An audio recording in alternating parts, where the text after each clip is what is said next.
Okay, so one of the questions, and I feel like um, this is one of the topics that is misunderstood for generally the most of us who are planning to be to go far in life. And a misunderstanding of this, I feel, has resulted in a lot of struggles for most of the people on this journey called life. And in the worst case scenarios, it ends up in depression. And I just wanted to get um, your understanding or your comments on what is the actual meaning to you of success, or what does it mean to be successful? Geez, Tiz, eh? Are all your questions going to be this deep?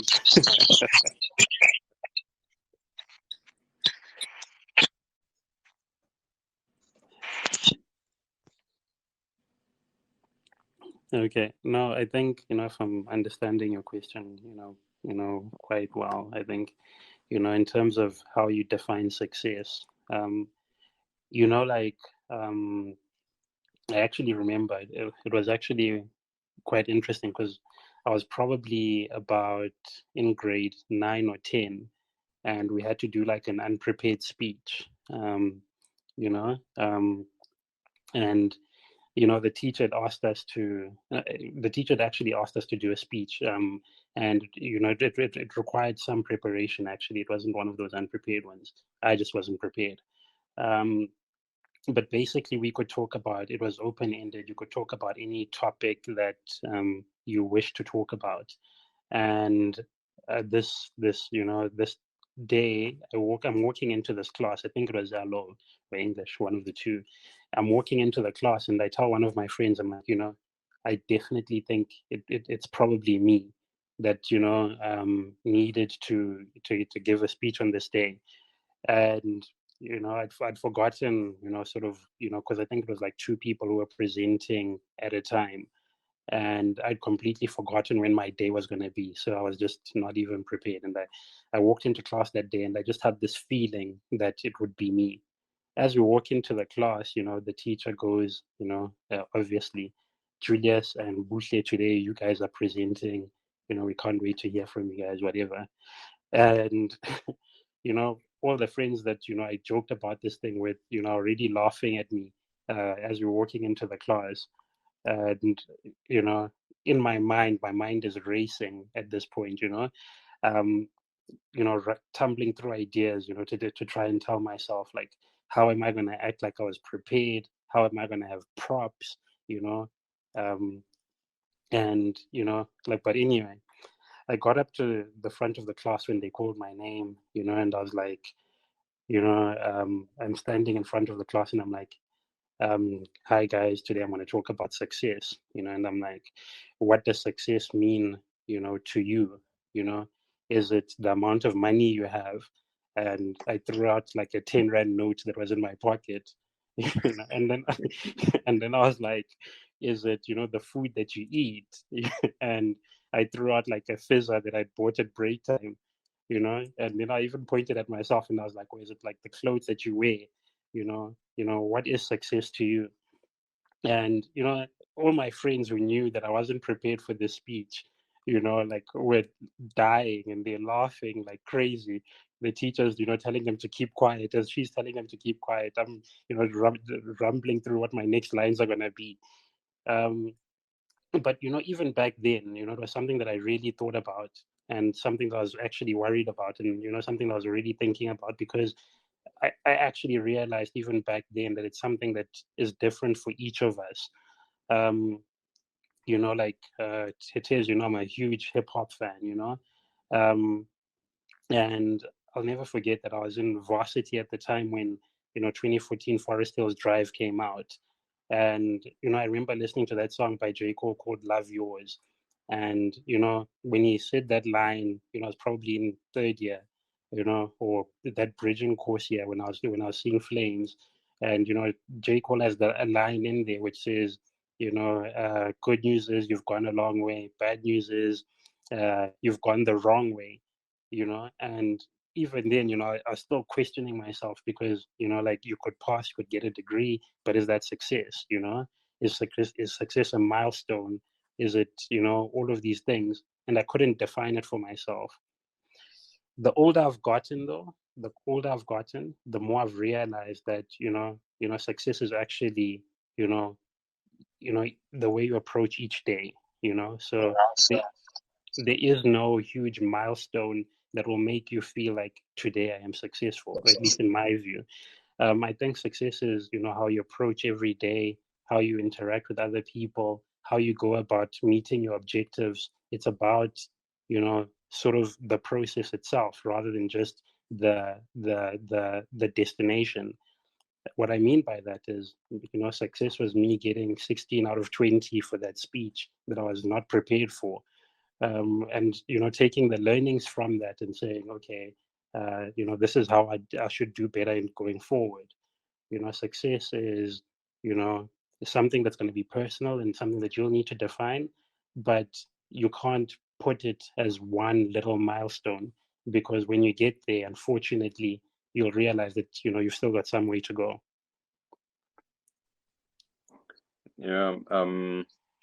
If I'm getting the gist of what you're saying, is the other end of it is basically success can only be something that you have worked for, if I'm not mistaken. Yeah, no, I mean, I think, so basically, the way I like to see it, right, is that we all here, deeper conversation, even, success, mix it up with purpose, because you want to be successful as a human being. We all here, in my view, for, three real big things. We're here to learn, we're here to build, and we're here to grow. What I mean by that is that, each of the things that you do should be contributing to something like that. So, for instance, whatever you do in your journey, if you're going to work, if you're going to school, if going into trading, if you're trying to, better yourself, by learning more about politics or philosophy or whatever, then the first step is to learn. The next step is to build. What I mean by that is to take whatever you've learned and apply it at something. So if it's going to be stock, so if it's going to be your job, if it's going to be work, if it's going to be your kids and your family or your relationships, take all of that learning and you build with it. You apply it. So you've learned a certain thing, then you apply it. And then what I mean by growing is, once you've applied it, you'll see where you've gone wrong, and then you will, do it better the following time. Um, and that is success for me. So if whatever your actions are, if you can do those three things, then you're successful. Mm, I hear you. And the the interesting thing is that success is usually seen, and you touched on this a bit, is usually seen as a target to reach, and it somewhat feels like that unreachable target because it's hard to imagine someone actually reaching a point in their life and being content and saying they are successful. And how do we set these targets is basically keeping our eyes on someone who has done it before. So let's say, for example, your journey on being a CA. I'm quite sure that when you started or when you had the decision that you want to study accounting, um, CA was the success target that you had back then. Probably because you saw someone who was a CA and you wanted something that, or you wanted everything that came with that title, and you saw that as a success. Or in my case, and in the case of many um, many investors or traders who look at people like Warren Buffett as this success idol. And once you get there, you can deem yourself successful. But the odd thing is, usually these idols or targets that we look at, for example, Warren Buffett, um, we might say he's successful, but does he feel he's successful? Or the accountant that you aspired to be one day, when you looked at him, do you feel that he saw himself as a successful person? And I'm saying this because usually most people, when they're on this journey to success, don't really fully sit down and think about this target of success, and does the journey actually end? Um, I'm sure you, Mm. your first, No, your I completely agree with what you're saying, Tez. And you must. I think like when I think about these things, and also I like to think about like the fact that as a human being, you're constantly growing and evolving, right? What I mean by that is that you'll never reach a point where you know you don't want. I believe that if you don't want anything, or if you're not aiming for anything else, you're probably dead. To be blunt, I think the idea is that you should be able to take stock nonetheless. So you should be able to look back on your past actions and your past objectives and say, look, I did well at that. Or you'll say, look, I could have done better. And that's a big part of that growth that I was talking about earlier. So I'm pretty sure even Warren Buffett himself, if he doesn't take stock, he might never feel like he's successful, because I'm sure he wants something else. Like maybe now he wants to do philanthropy or something. Maybe he wants to feel like he needs to do more to change the world. And but if he doesn't take stock of the fact that to get where he's gone so far, then that's part of the journey. It's part of growth. And that's why I said, to be successful for me, you need to learn, build, and grow.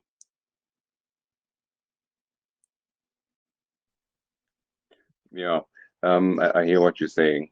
Another question, and this might be on the deeper side. So this is a very deep question. Um, They've all um, been deep. but I'm about to dive deeper.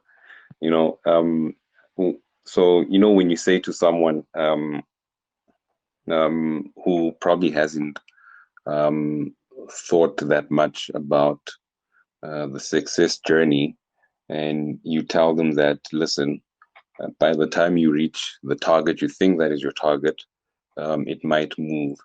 Um, do you think a sense of hopelessness would be valid when you tell someone that, listen, your target is actually not your target, you'll never reach your target? Um, and how do you negotiate with that feeling of hopelessness and despair, that, listen, I'm going to be on this journey until I die, basically?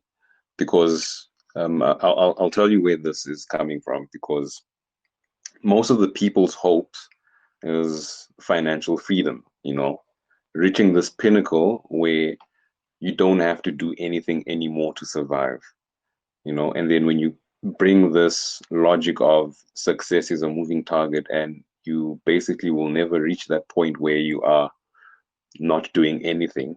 um, how do you negotiate with that kind of logic?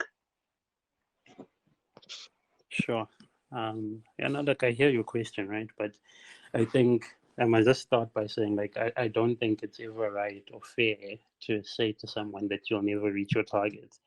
I think targets can be reached in many different ways. I think I'll start, for instance, with, like, say, as a child growing up, the only thing I ever wanted to do was play soccer. Not that I was very good at it, but deep down, like, I know, my passion would have been to be a soccer player. Like, that is the pinnacle of what I wanted to achieve as a young boy.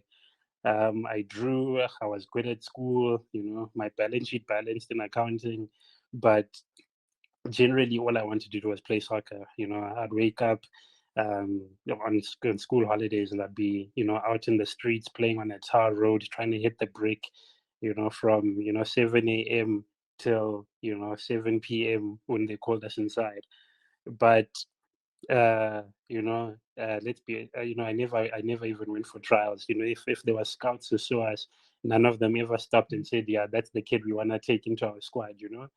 But even now, you never know. I might just become the head accountant for Sundowns, and I'd be celebrating a 4-1 beating of Orlando Pirates. If there's Pirates fans out there, just know we're very happy. We're very happy.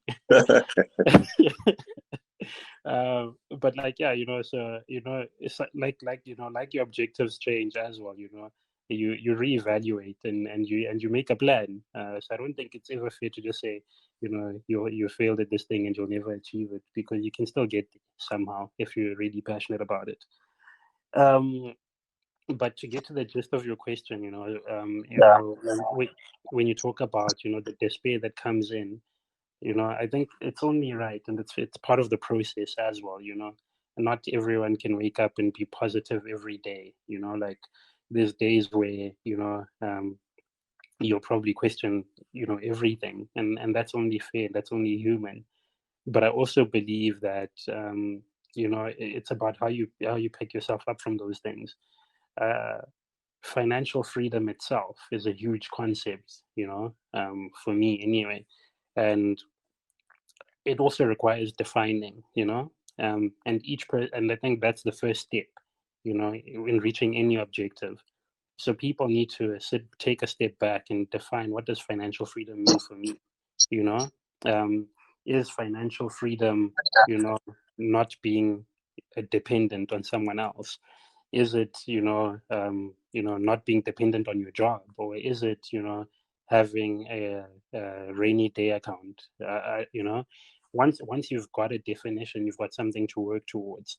Because I think the big thing, with setting, say yourself and targets that are not measurable, or targets that you can't, define, is that you won't even be able to measure whether you're there or not. So that's my first point, is that when you say financial freedom, maybe let's rather delve deeper into that. What do you mean by financial freedom?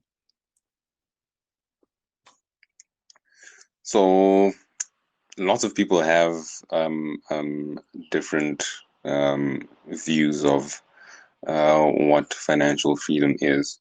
And I found that actually that was one of the biggest issues I also came across, which was actually the brainchild of this whole session, is that,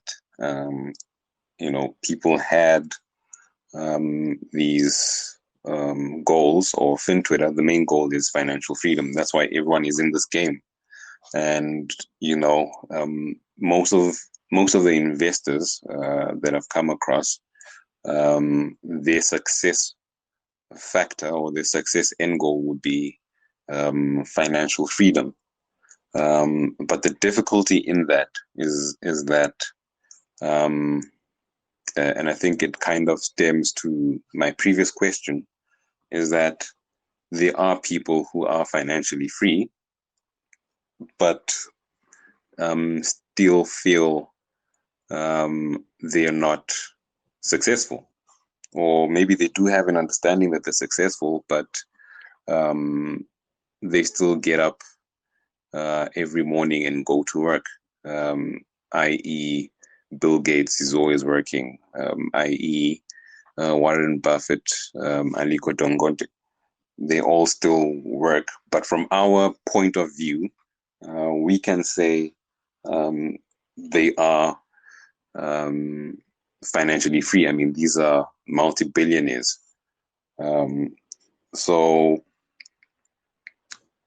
how does one then set their target to say, listen, at this point, I am financially free? What are the things that you would say people should look out for? Or what are the realistic targets they can set to reach that goal of financial independence? No, I hear you. I think, even just stemming from this conversation that we're having, I think, in my view anyway, I think the first real way to achieve that goal is to define it for yourself. So, I think I actually saw a thread on your Twitter, and one of the discussions that some of the guys were having, and I think it was actually one of the best threads that I've seen on Twitter, where people were actually defining what financial freedom meant for themselves. So people would tweet, yeah, for me, I'll know I'm financially free when I've got 30 million in a bank, and someone else came by and said, I'll know I'm free when I'm earning 100K in terms of passive income, and someone else said, I'll be free when XYZ. I think that is the first step, in my view. Define it for yourself. There's sort of many resources that will help you do that. You can go on YouTube and just Google financial freedom, and there's like 10-step process. This is what you need to do. But I think the first step will always be know what you're aiming for. Like really set down a target. This is what you want to see, or this is what you want to achieve, and don't make it some fluffy goal in the clouds like financial freedom if it doesn't have a definition. Um, so start with a definition. For me, I always say to myself, I know I'll be free when I'm earning this much amount in interest, and my capital can grow by inflation with me taking out X amount. That's how I defined it for myself.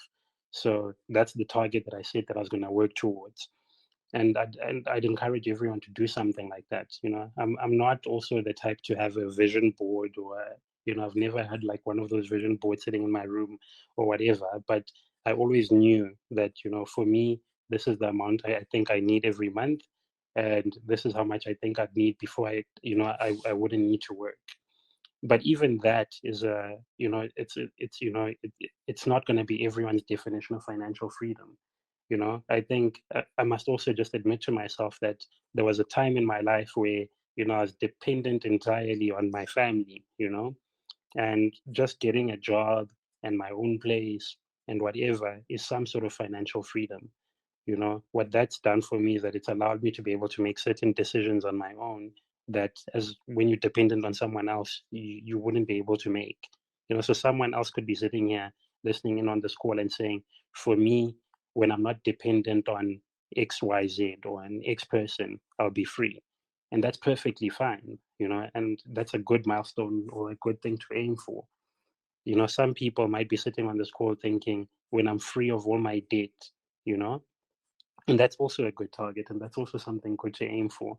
But just like I think I've heard you say a million times when you're talking about financial advice, is that it depends on each person's circumstance and what they actually want to achieve. um, so define it, make it realistic, and then start putting together a plan.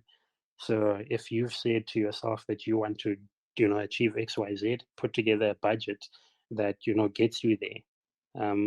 Take those steps. But yeah, I mean, it becomes almost a discussion for you and for you yourself, maybe a financial advisor, maybe a financial planner, maybe close friends who are more knowledgeable about certain things.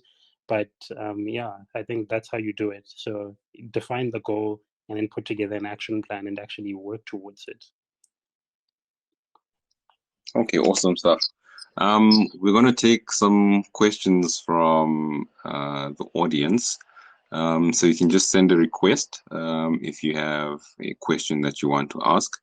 And while you're deciding whether to send a request or not, I just want to ask you a bit of a personal question, Julius. I remember in the beginning of the last decade, we used to walk. We used to walk in the streets of Georgia, and we had big plans for our futures. That once we make it in life, we want to buy Xboxes and PlayStations. and play online, wanna be neighbors and live next to each other. And now we're here. What happened to our big financial freedom plans? You know,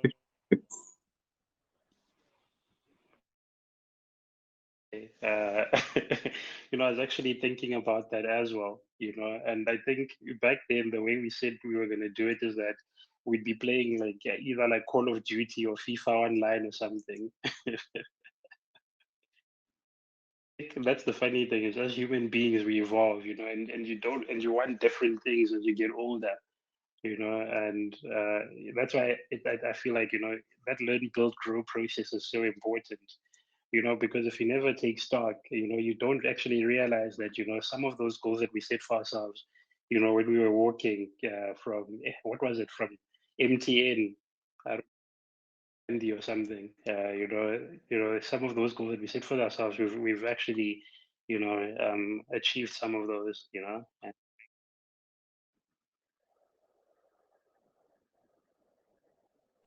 Yeah. Any questions, guys? The floor is yours. Q, I know you want to ask something. I actually want to ask you something as well. Okay, go ahead. Sort of the whole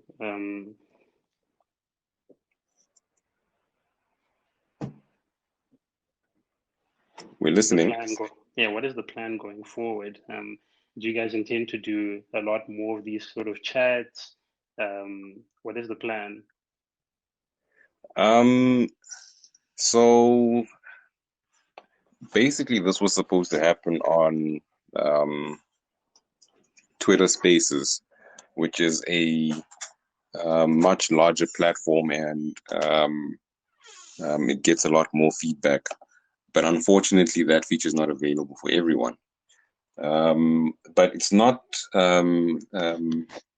me on my own. There are various people who have their various platforms as well that contribute to this financial well-being initiative, where we can basically help those who are less informed. And I personally took a decision to make sure that the platform grows naturally, where I don't have to entice people uh, to come see what I have to offer them. So it's a come as you are scenario. And my personal goal is that I help people get educated and informed as to what lies out there, and to warn them of the great number of misinformation. And like I said in the warm up session, that I try and be unbiased as possible in any kind of information I give or feedback that I see, even from my colleagues on Twitter, where I can see that there's a bit of misinformation. I try to, step in and kind of be that freely available guiding light.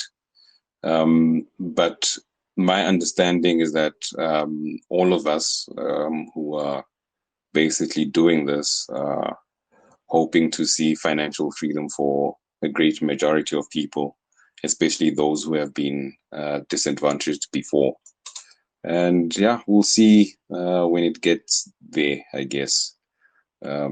Success is a moving target, so I don't think we'll ever be satisfied that we've done enough.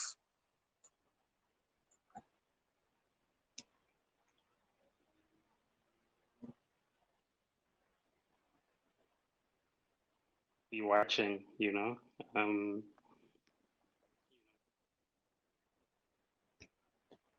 um, Wilman, you're on mute. Can you hear me There we now? go. Has it? Yes, we can. Great stuff. Good evening. I just this question always comes back to me, and I never know how to answer it. I'm probably the only person that should answer it. When do you lock in the gains? I mean, like with Bitcoin, if you're sitting at 800% at the moment, when do you actually pull the plug and say, okay, I'm in, I've made enough, let me take those profits? Or do you just cash out the capital and let the rest keep running? Okay, so What would your advice be? Yeah. So I answered a bit of a similar question in the warm-up session. So it's like this, right? When you decide to invest in a certain instrument, you have to go in with a plan, and that decision can only be yours Yep. because you know your financial situation and you know your plan. And different investors have different strategies. So I'll use some fund managers' strategy is that they'll have a portfolio, and I'll give you an example. Maybe they've got a portfolio that has 10 different instruments, and they make a decision that they want to keep the structure of the portfolio at 10%. So whether an asset grows 800% or whatever, they chop off those earnings and keep the portfolio as is. And probably the earnings, they will then diversify in the rest of the assets. That is one strategy that fund managers use, right? And then you have your traditional long-term investor who says, listen, I want to buy Bitcoin and I want to retire in 40 years. So regardless of the profits that it has made or the losses, they're only going to get back to that asset when they've reached their targeted period that they set for themselves. And then you have um, the short-term trader or the short-term investor that watches it every single day and gets nervous and decides to, either sell completely or churn off the profits, whatever their soul or their ancestors is telling them. So it's a different fit for everyone because everyone has different goals, and it's very difficult for someone to say sell the profits or sell the entire asset and just be safe. It's very difficult to tell someone to do one thing, and yeah, yeah. I appreciate that. I suppose when I started investing, it was 6 years ago, and then my risk appetite was, very, very low, or very high rather, and I just went all in with, like Sebanye, not so much Bitcoin, but like Sebanye, Asolo, a few other companies, and they've done really well. And now, it's it's amounted to quite a substantial amount of money, and I'm like, geez, I could do something with this. I could really do something with this. So like I'm getting nervous now as to say, geez, it's quite a bit. I've outperformed, my financial advisors, etc. And do I lock in? Do I wait for the so-called doom? All those, I suppose, novice fears come into play because, as you correctly pointed out, if you don't have a plan, then you're not going to know what to do, and that's I suppose is something that I need to go back and say, what is the plan? Because I don't have it. Yeah. It was just investing for excitement. Yeah. So I hear what you're saying. So the following statements I'm about to make should not be considered as financial advice, please. So, like you stated, that back then you had the risk appetite. So even though you do set a plan, it is okay to change it, like you're feeling right now, because you're in a different stage in your life. So maybe back then, you had just graduated from varsity, you had your first job, you had this amount of capital that you could use, and you invested in this asset, and versus now maybe you've got children that you have to think about. You can't have the same risk appetite as back then. So what people usually do is then they reduce the risk. So you can take those assets out and diversify them in something that's much safer and something that won't fluctuate as much as mining stocks, which are considered one of the risky ones. So it is okay to change your plan, even setting up one now. It's completely okay, because what's going to happen is the plan you set now, maybe you'll say you want to be a moderate investor, so you will have moderate risk, which is perfectly fine, you know. But then as you reach your retirement age, you cannot have that appetite, because now you're thinking, listen, I need to retire and I need to make sure that I've got money and there's no Steinhoff situation that's going to happen. And then you decide, listen, let me just pull out and put it in something a whole lot safer, and that's going to, you know, stay around for quite some time. Yeah, so that's basically how you could look at it. Oh, thank you. No problem. Oh, Julius, do you have anything you would like to say? No, I mean, I heard, was it Wellman say that, you know, he has accumulated quite a substantial amount of money. I just wanted to ask him, is he financially free?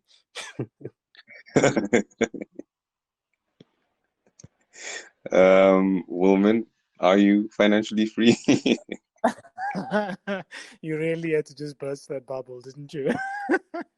No, not financially free, but you know, I could go and buy a decent house now, you know. So it's again, when I look at how much I put in, I was actually doing the calculation today. I invested about 75,000 cumulatively, and I'm well in excess or very close to a bar. So it's sort of, for me, I never imagined it would grow that much, you know. So for somebody that had not come from money, you know, you start panicking. You're like, oh, you know, you get excited, of course. So yeah, I suppose that's where the fear is coming in. Is to say, like, do I lock it in now and to, you know, until my appetite, you know, grows again. But yeah, it's something, again, as Tez says, have a plan and reassess it all the time, you know, and it can change. So yeah, I appreciate the advice there, even if it's not financial. Thanks, Tez. Yeah. Wilman, just to add there, I'm planning to expand my revenue streams. So when you do buy your house and you need a gardener, I am available. Or if you need help with debit and credit, say. Very expensive gardener, that will be, yes. No, man, but congratulations. That's a beautiful story as well, Roman. You know, sorry, actually, I don't want to hog the floor, but one area that I have not moved into is US stocks. And that's just because I feel like there's just too much information out there.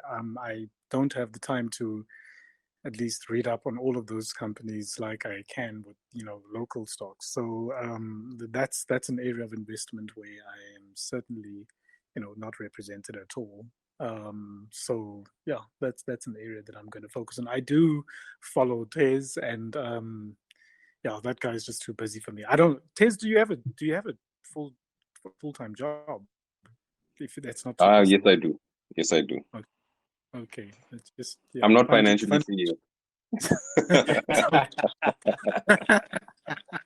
All right. Thank you, guys. Thank you both. No problem. Okay. Q. I knew you had a question. Thanks, Tev. Initially, it wasn't a question. I just wanted to give an example of why my car is an asset and not a liability. But Okay. do you want that example? Yes, please. Like Julia said, there's the asset component and there's the financing component. And if you want to put them together, you either have a net asset or a net liability, right? So with myself, for example, I finish paying off my car next month, right? And I know if I were to Sure. sell my car right now, I'd get more than the 3,000 that I still need to pay to finish paying off my car. So essentially, it's a net asset. It's not necessarily what it brings in, but what it can bring in should I decide to sell it or use it. Okay. And Um. Oh. that's All the I heard So is deciding all, factor. all I heard is that your car's almost paid off. That Tez, I don't know where you got these people in your community, but it seems like people are making great financial decisions out here. Not always, but now we are. so the is the car an asset question? I found the simplest way to break it down, and that's to ask a different question related to the car. And you can answer me that, Q. And that question is, does a car depreciate? Yes, it does. Okay. So if a car depreciates, the definition of depreciation is that it's the reduction in the value of an asset. So regardless if you have a loan on it, which is more than the value of the car, if it does depreciate, by definition, it is an asset. So you have your loan component, which is the liability, which should be separated from the actual vehicle, or the actual asset, which is the car.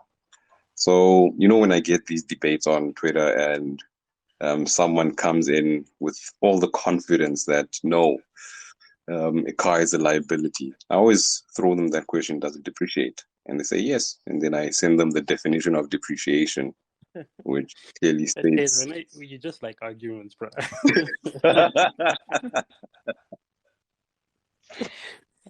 But 100% agreed. I agree with that. Do we have Okay, any my other questions? question. Oh, you have a question. Yes. Yes, but it's with regards to property, and I'm not sure if it's the right time. Maybe we're going to have a session just on property. Then I can save my question. Now it's an But open floor, so any questions are welcome. all right. Okay, first question before the follow-up question. Do you guys own any property? Yes. Well, I do. Okay. Okay, awesome. So I've been thinking about that a lot lately and doing a lot of research, and I just wanted to find out what are the things that I should be looking out for, the considerations before I actually take the plunge. That okay, I'm buying this property. What are some of the things that you think I should be looking out for, and some of the things you may have realized after buying the property that you feel like should have been considerations before you actually took the plunge? Should I go first, Julius? Sure, go ahead. Okay. So I'll start with this. First things first is affordability. I think many of us have fallen into the trap of going to Property 24 and searching our dreams away. And it entices you to find the house that you can just afford, where you do your budget and you're left with 5,000 and the house costs exactly 5,000 Rand in bond. In all essence, you don't afford that house. So the first thing you have to look at is the financial aspect. What can you afford? And that should be key. So when we got our house, we also got a few surprises on the finance side, because we had assumed that the only thing that you would pay is the bond, rates and taxes. And if you're staying in a complex, you've got your body corporate levies. And we thought, wow, that's it. And then 6 months down the line, we got a letter of final demand from City of Johannesburg. There were some other rates we have to pay them as well, property rates, which is something we never really did our research on. But luckily it wasn't a lot. So you should just basically do the research on all the costs involved in paying off your bond and paying off all the fees, and see if that fits into your budget. So that's one side of the finances. The other side is when you actually buy the house. There are costs involved in purchasing, such as lawyers' fees, and yeah. So I think the minimum is 40,000 that you should have excluded from your bond or the money you're loaning. So you should have around 40,000 just for lawyers' fee for them to register your bond and register the house in your name. So you should account for that as well, that you should have ready. I would advise that you should save up for a deposit. It does help a lot if you do have a significant deposit. Yeah. And then sorry, woman just distracted me there a bit. Another aspect is the area you're buying in. So when we bought our place, what we were looking for the most was value for money. We wanted to get our money's worth in terms of the features of the house. So we did some research, and Midrand was the go-to place because it's happening there. That's where the vibe is. But when we considered what we were getting versus other areas, it seemed quite unrealistic. So that's another thing you should look for, is the value for money.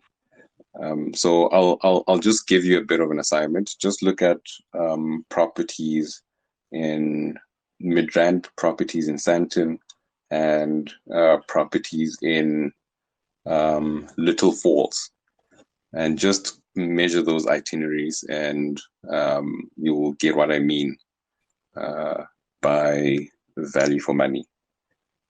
I think Julius can come in from here. Yeah, it is. Yeah, no, I mean, another really good question.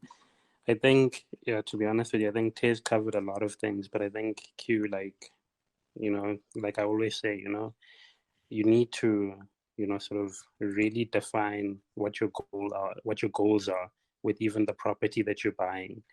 I think what the mistake people often make is that, you buy the house, but you haven't really defined what you're going to do with it, and what your plan is for it, how long you plan to, live in it. Do you plan to rent it out? Do you plan to sell it in 2 or 3 years? Those are the first considerations that you need to make. If you're buying it to live in it, then, there's even the conversations that you need to have with family, your partner, etc. Make sure that everyone's aligned and everyone's goals are the same for the property that you're buying. So for me, that's the first part, really sort of understand what you want to get out of it. Worst case scenario is you buy the house and, you thought you'd be able to live in it. You have a kid or something, and now you need a bigger house or something like that. So make sure that your needs are aligned to the length that you want to have the house for, onto your goals, if you want to sell it, rent it, whatever. So that's the first part, and I think that's just the first step that you should think about when buying the home. And then there's the procedural things that you need to consider as well, like Tiz was talking about with the financing. I think quite often people are discouraged from going to different banks and asking them for quotations or competitive rates, etc. But I would always suggest that you do. Just like if you were buying a car, you go to 5 dealerships and you get them to each quote you on that car. Banks will compete on rates. If you go to bank 1 and they tell you 7% and you go to bank 2 and they tell you 6.5, you can probably go back to bank 1 and they're willing to give you a 6.3. So do what you need to do in terms of getting the most competitive financing. And I think, like Tez was saying, with the whole lawyers' fees and bond registration and bond origination, there's a lot of sort of hidden fees. What they'll often tell you is that they're happy to capitalize that to the loan, but of course they are. The bigger the loan that they sell you, the more that they'll earn in interest out of you. So just watch out for that and save up for the cost that you can. The bigger the deposit, the smaller the loan, the quicker you can pay it off. And even if you're thinking about doing something like I don't know, maybe you've saved up as much as what is his name? Willman. Maybe you've saved up as much as Willman, and you've got enough to buy this property in cash. You need to think about what the competing demands are. If you were able to buy it in cash, it means that you could also potentially do some other things with the cash that could probably give you a higher return or something like that. So you need to think about that. But ultimately, the things about the property itself, if you're gonna go for an inspection, go with an electrician, a plumber, someone who knows a little bit more about those sort of things than you do. That'll really help when you inspect the house and avoid like problems later. Find out what's happening in the area. Is Eskom reliable? Is there Wi-Fi? Is there whatever? Is there, all of those good things and the services that go into the area? And then, there's things that are important to other people and things that are not so important. Do you hate to drive? Do you love to drive? Do you want a 1 hour drive in the morning? Can you work from home? Those are all the key considerations that need to go into it. But practically, I think number one, and the best thing that you can do is just make sure that you know what you want and what you're doing it for. And number two, make sure you get a competitive price. And, even banks, can become, a bit like when you go to a flea market when it comes to rates. So get them to, offer you something and don't be afraid to say no. Okay. I hope you're good, Q. Yes, a lot of takeaways from that. Thank you. Yeah. Just because I can get so much doesn't mean that I should go for that amount. Look at affordability, right? That was my first key takeaway. Look at the charges, because we all know there's rates, there's levies, but what are the other property taxes? And as well as the what do I want? Is this for rentals? Is this like an investment? Do I want to live in this? And the property and the conversations that I need to have with the family, as well as the area and value for money. Love that. Okay, there's one more important one that I forgot to mention, and that's probably overlooked by many people, and that is the crime stats in that area. You don't want to be buying a house that's been broken into 15 times in the last 14 days. So that's another consideration that you should add there. Thank you. Follow-up question. Last one. Sorry, guys. Oh, you want to add something, Wilman? Yeah, Q. Just to emphasize what Julius and Tez have already picked up upon is the interest rates. Make sure, I can't emphasize this hard enough, is that you negotiate hard from the beginning, because some banks, the blue bank, will not renegotiate post the registration. They will not renegotiate, no matter what stories you go to, what motivations that you've paid up, in aggressively over 2 years, they will not. Some of the other banks do renegotiate after a period of, initially 2 years. But yeah, just go hard on that, and good luck with that purchase. Secondly, if you're buying in the complex, just get the levy statement in advance, because there can be surprises there. You don't know what projects they've planned on working on. Get the AGM statements as well, because that will also give you an indicator of what big projects they're going to take on for the following year. These are surprises you don't want to, get after you've already moved in and your first month's statement comes through. So yeah, those are just some of the learnings that I've picked up in my Well, journey. man, did they hit you with a special levy, hey? The paint work starts like 2 months afterwards or something, and it's like, guys, or the pool needs to be fixed, and you're like, bells.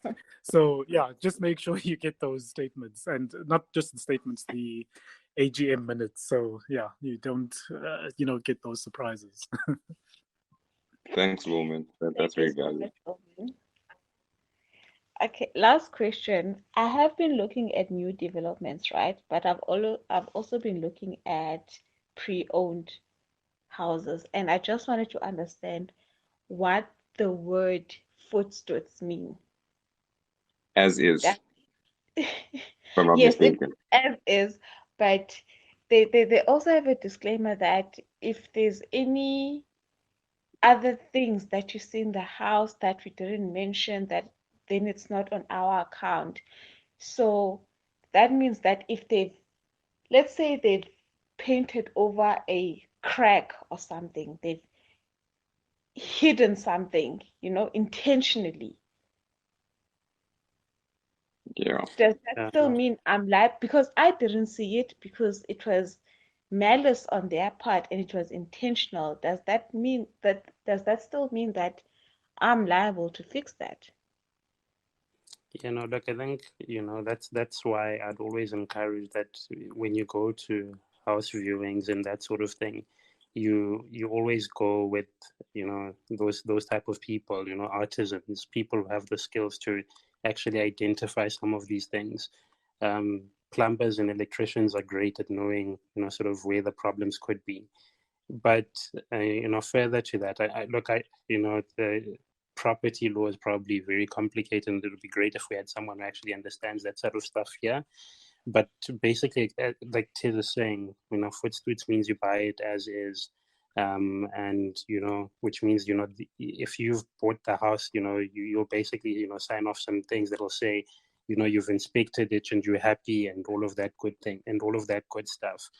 So it can get tricky. I know with new developments, there are laws around, some things that developers would need to fix. If for instance, you had popping bricks, then, they're liable to fix that. And obviously, but it can get tricky. So, always just, don't look at the surface where they've put all the fresh paint and think this is a beautiful home and go in. Take your plumber friend. All right. Thank you so much, guys. Thank you. Linda? I think most of what I wanted to give Q advice on has been covered.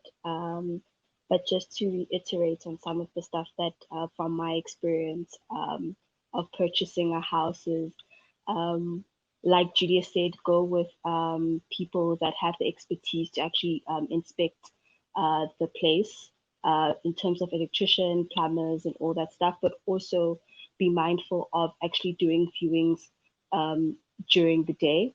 And if possible, if you're looking at properties where it's a property, not a new development, so it's a pre-owned property, if it is possible, try to look at it when there's not all the aesthetics that are still there. So by aesthetics, I mean furniture. What you see is a lot of times people stage the house. So it actually looks more appealing than it actually is to hide some of what the issues may be. So if possible, look at properties where all those aesthetics have kind of been stripped out. So there is not a beautiful curtain and beautiful bedding or beautiful furniture to make you look past what actually might be the crack behind the couch, or the paint where they've painted over a crack. So I think that's probably advice I can give as well when you're also looking at pre-owned properties. Well, thank you so much for that input, Linda. I think Q, you've been robustly answered, and you're probably on Property 24 right now. Yes, I am. All of the platforms. Okay. Thank you so much, Linda and Julius and Wilman. Okay. Any other questions, guys? It's an open platform, so if you have any questions, you can ask. Doesn't necessarily have to be with regards to the topics we spoke about. We're in the free session now. Julius, just a question for you. Do you lean towards new developments or pre-owned houses? Sure. No, look, so when I was looking, I was definitely leaning towards new developments. I think there's something about that fresh paint, you know. But yeah, no, I mean, look, I don't have, you know, a preference either way. Like I said, I think it's more, what's more important is, you know, sort of what you want to get out of it, you know. So I think the more important things are, if you know you want to buy it for rental, then, you know, you try and buy in an area where you believe that you'll be able to earn rental. You know, so I think, you know, the new development versus older development argument, where it really becomes important really is just to sort of, you know, like Wilman was getting towards, you know, just understand what's going on at the complex. That's the most important thing, whether it's a new development or not. You know, find out what the issues are beforehand. You know, it's a little bit more tricky when you're buying off plan, which is the more tricky thing about new developments, because it's harder to get that information. But, you know, if it's a new development maybe being built in phases or something, you know, find out what's going on in the minutes, you know, find out what the people who live there are complaining about, and make sure that it's something that you can live with. And yeah, then you'll be fine. But I think what's more important is just to understand what your goals and targets are. I remember there was, I think it was last week, Koshak was having the Twitter Spaces session, and they were talking about property as well. And my biggest takeaway from that session was when they were talking about buying investment property from these large developments like Baldwin, for example, where and this was actually very insightful, this comment, where it wouldn't be worthwhile if you're buying 1 or 2 units for rental, whereas you might have someone coming in and buying 20 units, and with that 20 units, they can basically own the market in that complex in terms of rental prices.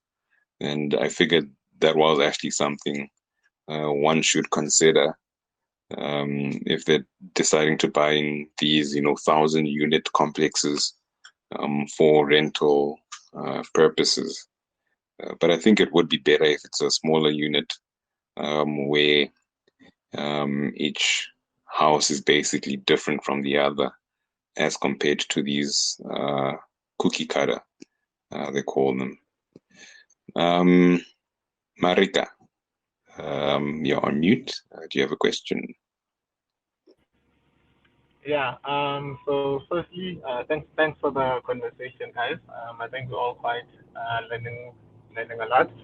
My question is more around. Obviously, we've spoken around setting goals and setting targets and basically knowing what you want. But my question is based around what advice do you guys have for when shit actually hits the fan? So you can set your goals, you can have all the intentions, you can lay out your schedule, you can put all the tools and plans into action, but then some things could happen. For example, you've seen obviously in 2020 with the COVID. I think obviously we can talk about risk management, whatever the case is, but I think most companies or most individuals wouldn't have planned for such an event. So my question then is based around what tips do you guys have for just getting out of the rut, if I may say. So yeah. Okay, that's a very valid question. I have tried to cover exactly what you're talking about. I think I made like a small thread on Twitter and a small YouTube video as well, discussing exactly the points you've brought. So what I basically said is, when you're investing or on this journey to your end goal, I'll use finances as an example because that's closest to me. You're deciding to save a certain amount of money for a certain goal. There are basically two categories of risk that you have to consider. And this basically covers you for these witchcraft events that might happen, unfortunately, on your journey.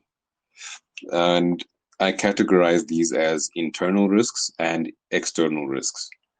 So your internal risks are basically everything that have to do with the risk management of the investment. That would be diversifying your funds, not putting all your eggs in one basket, and so on and so forth. But then you've got your external risks, where let's say you are a father of two and you're focused on saving all the money you can for your child, for your child's education. So you save, let's say, for example, you save 2,000 Rand a month. You put 2,000 Rand this month, you put 2,000 Rand away next month. And then in the third month, unfortunately, something bad happens to you. You get retrenched, you get disabled, you get severely ill, or you die, and the tap is closed, basically. There's no more funds coming in. And all that you have left is this 4,000 Rand you've set aside, which most definitely won't help you for a very long period of time. And how do we address these external risks? We look towards insurance. So I'll use my example, my personal example. The first thing I did before putting money aside or investing was lay a foundation to basically block out these external risks. So I went to my financial advisor. I told him, listen, this is the goal I want to achieve by this certain period of time. How can we reach that goal? So we looked at the risks. Okay, you want to invest 5 million by the time you're 50 years old. Let's get you life insurance cover first, so that if you die the very next day, we're going to pay out 5 million to your wife, to your kids, and that's going to help them in their future, right? Okay, financial advisor, what if I get disabled? Okay, sure, let's get you a disability cover, so that if you are disabled, you're going to get your income for the rest of your life. So disability is covered. Okay, what if I get cancer? That's when you get into severe illness cover. So should you get anything that could affect your health in a very negative way, you're covered for that. But most people do shy away from that, and it's quite a taboo in the Black community to speak about insurance. And I faced this a lot when I was a financial advisor myself, where it was basically, you tell someone about life insurance and they hit you with, are you saying I'm going to die tomorrow? So it's been a very taboo topic for the Black community, but unfortunately, it's a very important one that people need to know. And then there's the situation that happened last year that hit home for a lot of people, and that's people who got retrenched. How do you cover against that? Well, there is retrenchment cover that can protect you against that as well. The time I was an advisor, the company I worked for, the maximum they covered you for, I think, was 6 months. I cannot remember. It's quite some time ago. But there was a product to protect against that. That, listen, if you do get retrenched, we're going to pay your salary for 6 months. And hopefully there'll be enough time for you to find something that's going to put you back on your feet. So that's basically how you handle those external risks, is you have to look to insurance to protect you, basically. I hope I've answered that question. Partly. So I totally get what you're saying. But I do find two aspects of your answer that are interesting. The first one is around the insurance side, but I think that's more preventative. So that's you foreseeing or forecasting a risk and realizing, okay, it's better to de-risk this by taking insurance. But my question, I guess, was based mostly around, let's say I didn't have that insurance. So how then do I recover? Do I recover from a scenario where I didn't have insurance? And that's to my second point in terms of your answer basically assumes affordability in terms of your suggestions were based mostly on getting insurance cover for all the risks, which makes sense. I do agree with you. If you do afford it, that's great.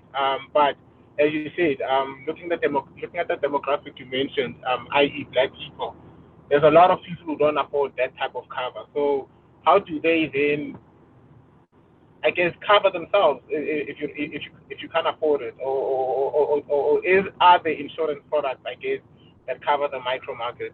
Yeah. Okay, so I get your first question and your second one. So basically, I mean, if the event has already happened, unfortunately, it will have to be a all hands on deck situation where, you cut your unnecessary expenses and you just make sure that, you can survive, and you have to basically build your way out from scratch as best as you can. Lots of people have different resources available to them, so it's not really a one size fits all where I can say, you know what, no, you can do this. There are people who can move in with their parents again until they get back on their feet. But unfortunately, there's also people who don't have parents to move back in with. So it's not a one size fits all answer. But if you are down there, it's just tighten that belt as much as you can. And unfortunately, you will have to try your best to climb out of that situation.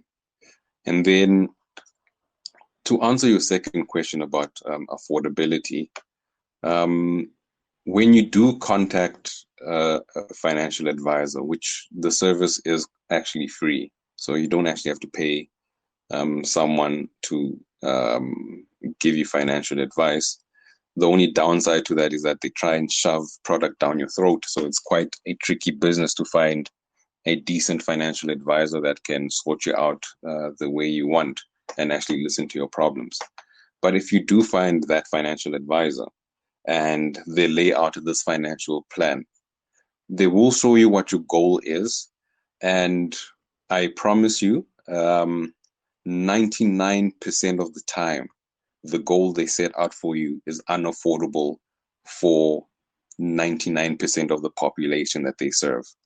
So be it Black people, be it white people, the target is very expensive, and very few actually do decide to jump in and go for what's put on the table for them. But the premiums they give you, they're not set in stone. You can negotiate the premium down by negotiating your cover down. So let's say, for example, they lay out the plan for you that, listen, if you die, the amount of money that will be perfect for your family is 5 million rand life cover. And unfortunately, that 5 million rand life cover comes in at 3,000 rand per month. And you know that from your side, it's unaffordable. You can then negotiate the cover down and say, listen, instead of giving me the 5 million rand cover, which I can't afford, let's see how much it's going to cost me if I got 1.5 million rand cover. So once you have that negotiation, your premium comes down, and then you get something tailor-made for your needs and tailor-made for your pocket. Because should you die anyway, at least your family does get something worthwhile. So let's say, for example, your premium for the 1.5 million rand cover has been brought down to 1,500 rand, right? And you decide to take that cover of 1.5 million at a premium of 1,500. I'm on this side. I'm person B. Same situation. I'm offered an investment of 1,500 and a life cover of 1.5 million. So let's look at it this way. If we both die tomorrow, I leave my family with 1,500. You leave your family with 1.5 million and you paid a single premium, right?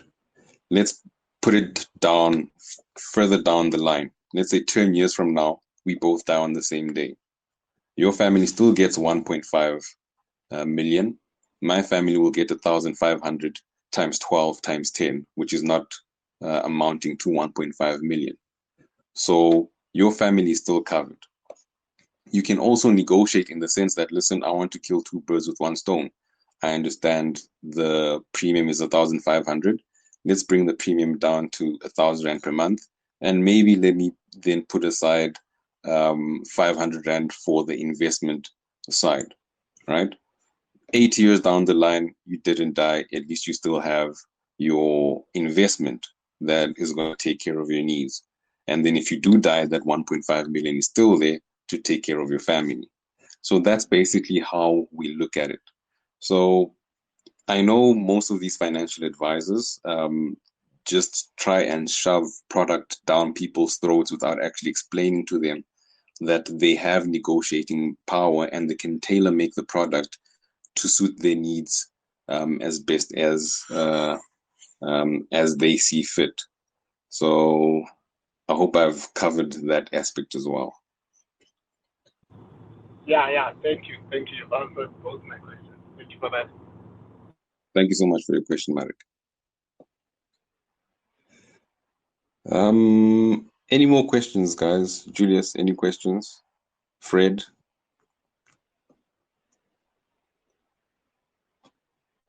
So I think that conversation between you and Marika was also very, very interesting. I remember when, my financial advisor basically came to me and told me about income protection. I actually replied to him and I told him, I was like, hey, I don't have any kids yet. If I'm disabled, I'm gonna go stay with my brother. No, but you guys raise very good points, and I think that's what we must remember when we're down and out. We're often not as alone as we think, and sometimes it is a matter of trimming down completely, going back home, reaching out to friends and family. But it's never as bad as we think it is. I think we live in a community, and that's what's so exciting about societies and communities like this, where we all try and learn and uplift each other.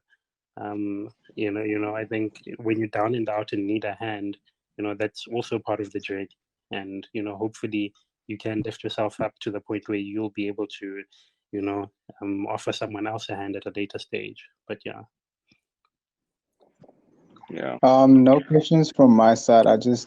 Thank you guys for the conversation. I arrived quite late, but yeah, I've just been trying to take in all the information. There were quite a few valuable points, and mainly just learning from everyone's point of view and experiences. I find that these sessions, also along with like the Twitter Spaces, I find really really useful. Because there's a difference, like going to read something from a book or an article, to listening to people's experiences. It's just a different way of learning and taking information. But yeah, I just want to thank you guys for today. Thanks, Fred. Wilman?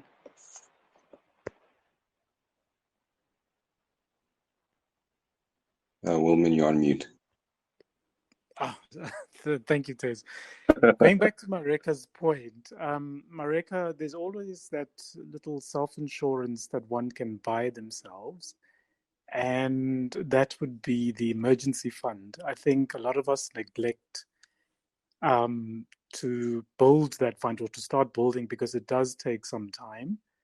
But as soon as one is able to put, be that 500 rands a month, 1,000 rands a month towards that fund, very soon you'll know it. You'll have your 6 months or 1 year worth of, salary, and that always, sort of helps. I feel I understand fully the resistance to want to go and pay a financial advisor close to 2,000 rands for disability cover, for retrenchment cover, for all these other scenarios.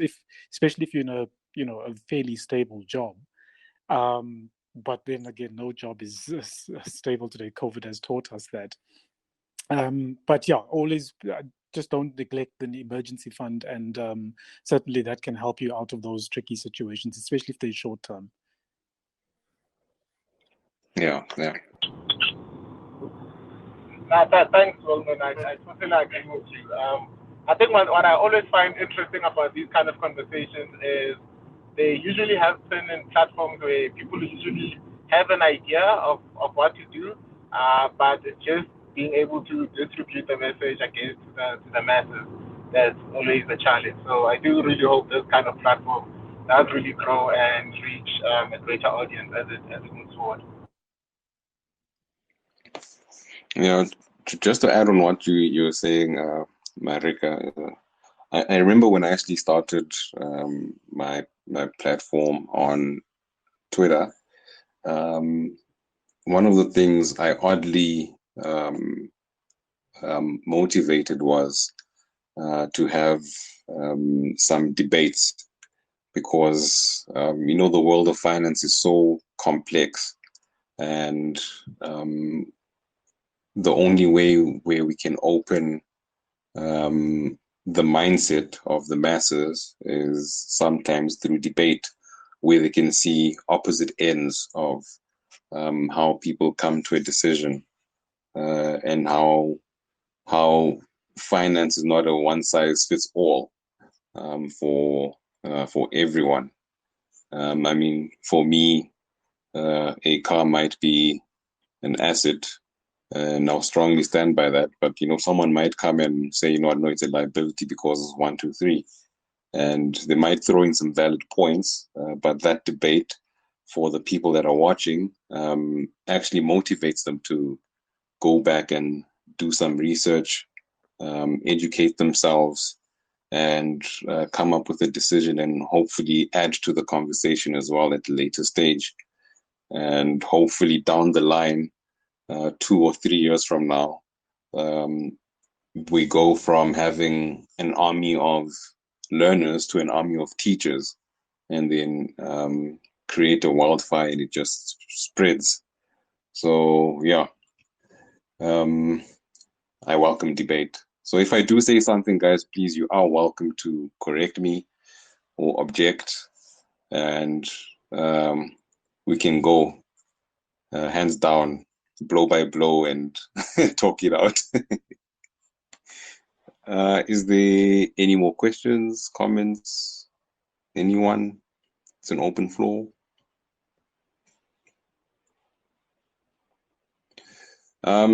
Julius. Oh, hold on. Do me. You're on mute.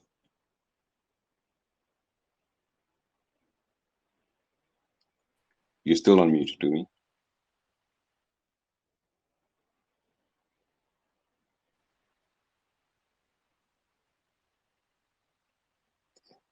So, Julius, Yo. can we expect to see you participating a lot more in Fin Twitter? Yeah, Fin Twitter is not a safe space for me. No, but definitely, I think with, more interactions like this, I think, like I said, I've seen some really good things, stemming from communities like this. So definitely. I was actually thinking of making this a weekly thing as I patiently wait for Twitter Spaces to be made available for most.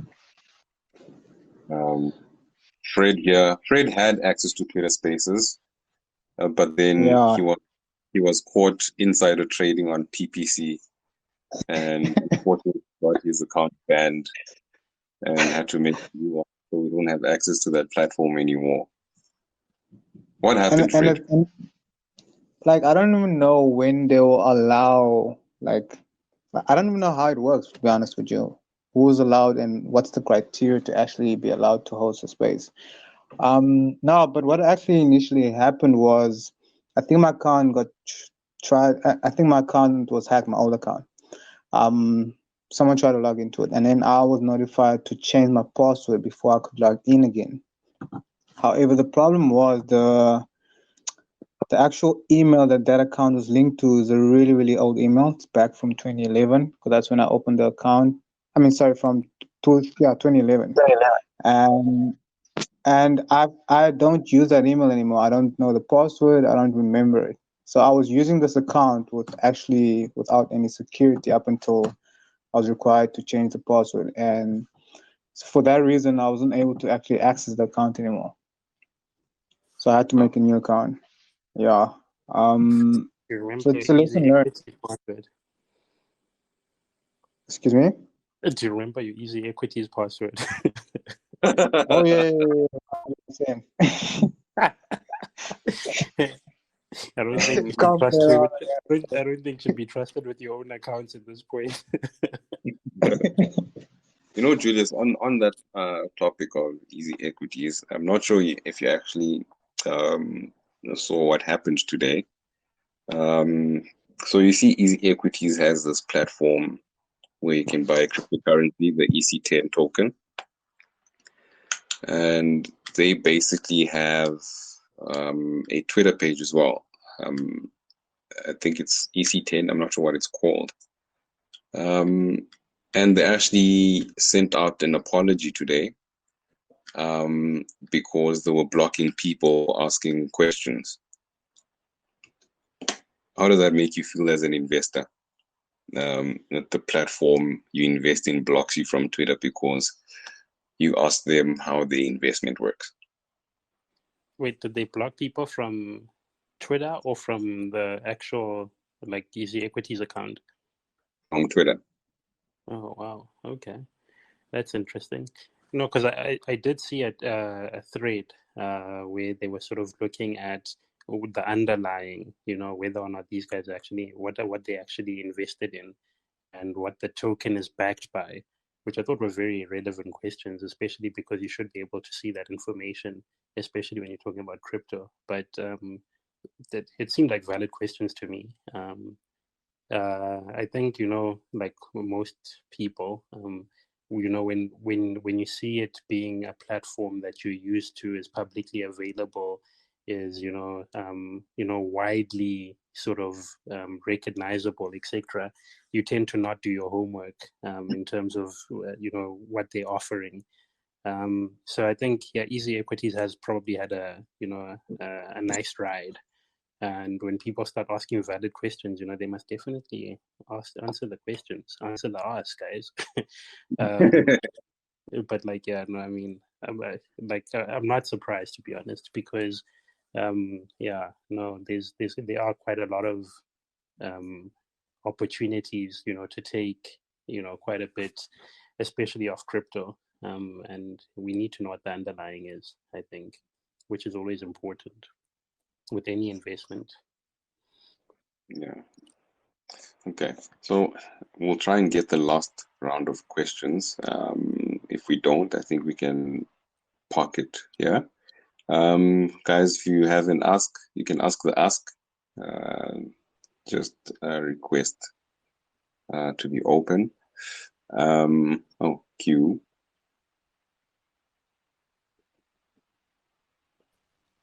Thanks, Taz. Without taking away time from anyone who wants to ask like specific questions with regards to the topic, I want to ask about Plug Power. I like the stock, but it just keeps plummeting. What do you guys think about Plug Power? And I know someone had a question earlier on with when is the right time to exit an investment? But specifically Plug Power, what do we think? Like, I know we're not giving away financial advice, but just what do we think about Plug Power? What's our opinion? Okay, so I don't think Julius even knows what Plug Power is. Hey, bruh, I'm on Google right now. Okay, so Q, I am invested in Plug Power. And yes, it has been plummeting. So it started when the entire when there was the massive drop across the whole stock exchange in the US where everything was dropping. So I wasn't really concerned about that because every stock was actually falling. The problem with Plug Power is their share price is a whole lot smaller than the likes of Google and Tesla. So it will fluctuate a lot more. I'm still in. I think on Plug Power, I'm probably down like 40%, if I'm not mistaken. But then against my entire portfolio, that's only around 1%. So it's nothing that I'm really concerned about at this point in time. So I'm sticking in. I was actually a very early adopter of Plug Power and Fuel Cell, and I started investing in them around January. I think before the dip, I made around 60% returns, which I was withdrawing the profits. And I think last month when I did my calculations, my net loss last month was around 5%.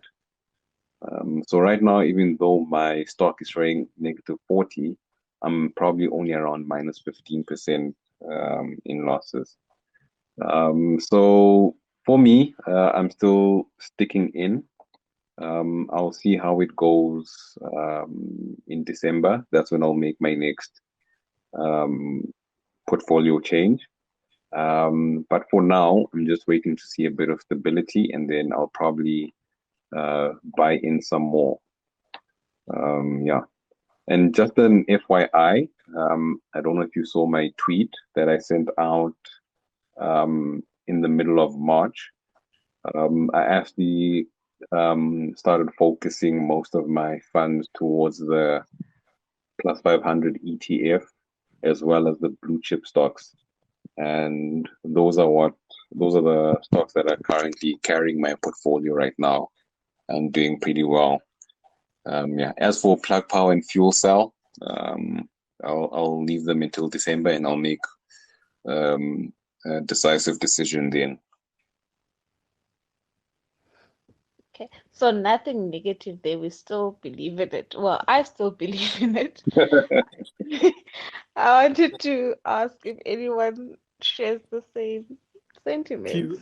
Q, what do you believe in? Because I've just looked at this Plug Power. I've never heard of it myself.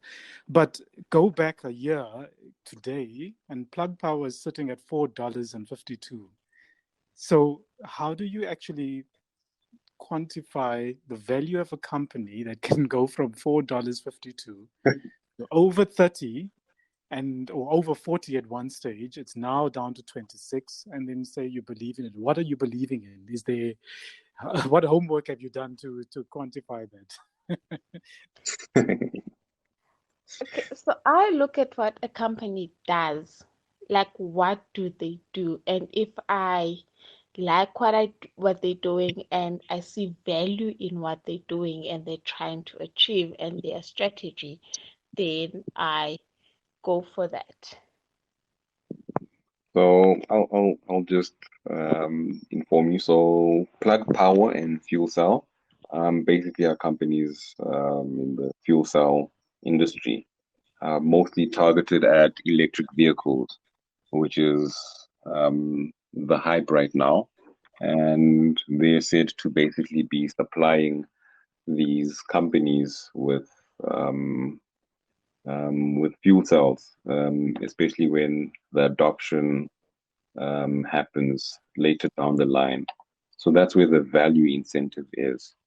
But what happened with Plug Power, I don't know if you know Q, and I actually got into a debate with someone on this on The Twitter. accounting. They had an accounting error, and that was basically the catalyst, or one of the catalysts that drove down their share price. I think 8% at the time once they um, informed the world about that. The good thing is that they came clean and it wasn't a discovery by an independent auditor or body. They actually came out and said, hey guys, actually, we found a mistake and we are trying to fix it. Yeah. So what we look forward to is the next earnings reports. Hopefully there's no error then. And that will basically decide the trajectory of Plug Power. There's 3 more or 2 more to come. That's why I'm deciding to hold off until December. I probably won't sell still, but I will have a review around that time. Okay. Thank you so much, Tiz. So once you get your board results, please, we'll fly you to Plug Power and you can sort them out. I wish I had them as a client. Yeah. Okay, Julius, and one last question before we close the session.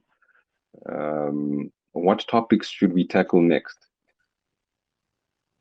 Sure. Am I deciding the next topic? Yes, you are. Yeah, no, look, I think you guys have tackled some, like really important questions, throughout the conversation. I think, something that people clearly are interested in is, sort of this, idea around stocks. How do you pick the stocks that you look at? When sort of you decide to invest in a stock, and what makes you sort of decide to sell. You also spoke a little bit about, sort of the timing of, your decisions around which stocks you plan to keep for the long term and which ones you plan to keep for the short term. I think it'll be interesting to go into a discussion around, at which points you've changed your decisions on each of those stocks, and then maybe have a chat around that. I think that seems to be, the burning topic that people are most keen on. And then, I think offline, I'll probably ask you a little bit more about Plug Stop myself, and, what exactly this accounting error sounded like, because that sounds like something that I'd be very keen on understanding. Okay, I will take that offline. Open question to the floor before we close off. Any topics you'd want us to tackle next? Next section, which will be communicated. Wilman, I know you've got a burning topic. I'm looking for those companies like similar to Plug Cells. Say, what do I buy now that will explode in 10 years' time? That will give me those returns of 2,000, Wilman, you 3,000. can't hit the lotto twice. Tap to mute. Sorry? You can't hit the lotto twice. You can't hit the lotto twice. It's very possible. I mean, who saw Bitcoin coming? Who saw Tesla coming? Amazon. You know, if you were there 10 years ago, gee whiz, you wouldn't be on this trip Yeah. with us. So, you know. Yeah, look, women, this time you're not looking for the lottery, you're looking for Powerball. But yeah, that's where I think it would be interesting to focus on, to say, like, what are we missing? What are we missing that's going to pay off in 10 years' time?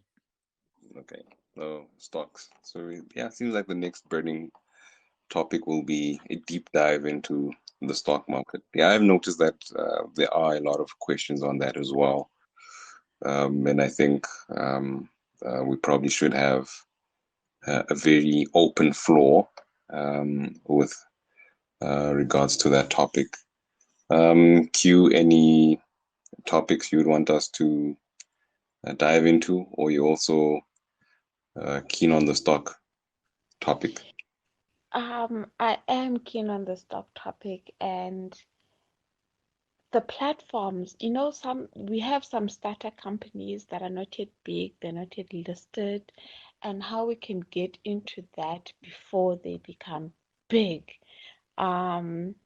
I once had a pyramid, but it was in Europe, of starter companies and what people thought could blow up in the future.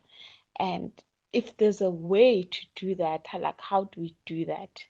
That is my burning question, other than my immediate property one at the moment.